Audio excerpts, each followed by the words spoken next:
I think for me, I'm really a true product of the clay community in Goshen. I'm a full-time studio artist. I work in clay primarily. My wife is a painter, so we're both full-time in the studio. We've been working here in Goshen out of our house and home studios since 2009. My first clay experience happened in middle school and really started thinking about working in clay as a job or as potential for that with my high school art teacher. She really was encouraging, and after that my experience or my interest in exploring clay beyond high school was really sort of solidified. My time at Goshen College as an art major, my professor was Marvin, Bartel, but the other students were also teaching. So there were these 20 and 22 and 24-year-olds who were doing really cool things in clay. So we were learning from Marvin, but also there was all of this other information going on at the time.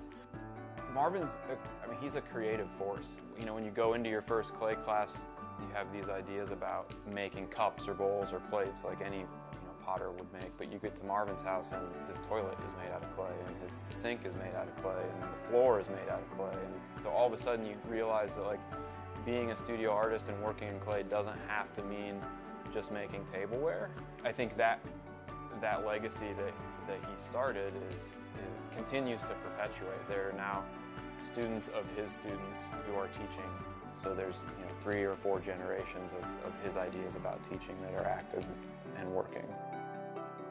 We had our pottery tour, and Marvin is the next stop from my house. The Michiana Pottery Tour is the final weekend of September every year, and myself, Mark Gertzen, and Dick Lehman wanted to have a way to collaborate with a fall sale each year, and so the idea was to create sort of a driving tour through the farmland for people to visit working studios, meet clay artists, and see what's going on and see where the pots are made. The goal for us as artists and coordinators, we want to show off the area. There's just lots of good stuff for people to see, and so we want people to come and see our studios and also realize that this is a good place to work as an artist. I think Goshen is a special place for clay because the people who have worked over the years have laid a foundation for good clay work that it fits within sort of the community aspects of Goshen. The quality of life here is great.